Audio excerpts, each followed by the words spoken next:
Dans une annonce choc, les forces de défense israéliennes ont déclaré que le chef du Hezbollah, Hassan Nasrallah, avait été tué lors d'une frappe aérienne nocturne. L'opération, qui visait un bunker à Beyrouth, avait pour but de neutraliser Nasrallah et d'autres personnalités haut placées du Hezbollah. Cette action audacieuse fait suite à la position ferme adoptée par le Premier ministre israélien Benjamin Netanyahou lors de l'Assemblée générale des Nations unies. L'armée israélienne a invoqué le long passé d'activités terroristes de Nasrallah, qui a régné sur le Hezbollah pendant 32 ans. Ils ont juré de poursuivre leur lutte contre le terrorisme. Les frappes ont fait 6 morts confirmés et de nombreux blessés, ce qui a déclenché une réunion d'urgence convoquée par le guide suprême iranien, l'ayatollah Ali Khamenei. Les responsables iraniens se sont déclarés profondément préoccupés, soulignant les liens étroits qui unissent l'Iran et le Hezbollah. Nasrallah, symbole de la résistance contre Israël, est vénéré par beaucoup. Sa mort présumée a provoqué une onde de choc dans toute la région et au-delà. Cependant, le Hezbollah n'a pas confirmé la mort de Nasrallah. Il n'existe pas non plus de vérification indépendante des affirmations de l'armée israélienne. L'absence de preuves tangibles et les antécédents de désinformation dans la région incitent à la prudence. Les informations, bien qu'importantes, doivent être traitées avec un certain scepticisme.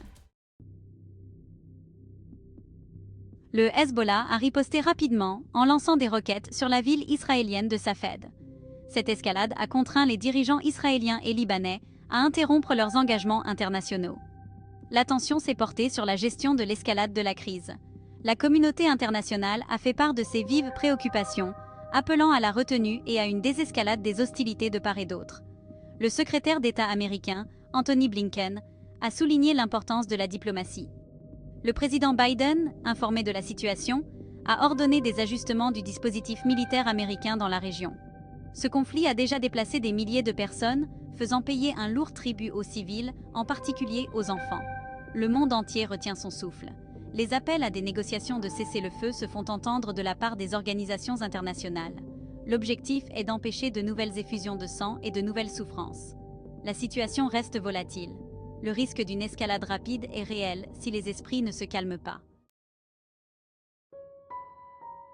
Ces événements récents sont un nouveau chapitre du long et sanglant conflit qui oppose Israël au Hezbollah. Depuis des décennies, ils sont enfermés dans une lutte acharnée.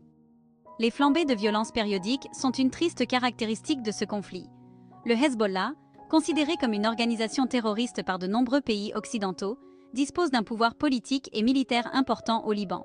Son passé d'attaque contre Israël est bien documenté. Israël considère le Hezbollah comme une menace majeure pour sa sécurité. Il a à plusieurs reprises pris pour cible le groupe au Liban et en Syrie.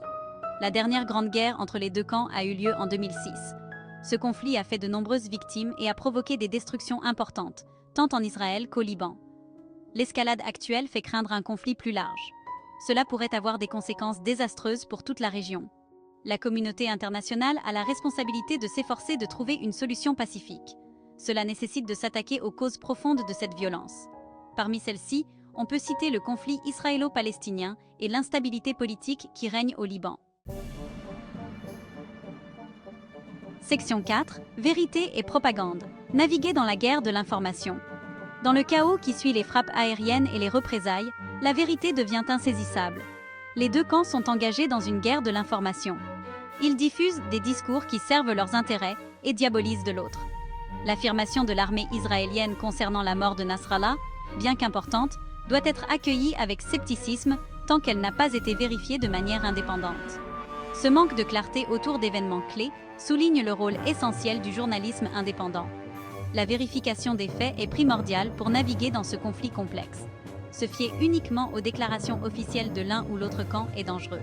Cela risque de perpétuer la désinformation et d'entraver les efforts de désescalade. Au fur et à mesure que la situation évolue, privilégiez les informations vérifiées.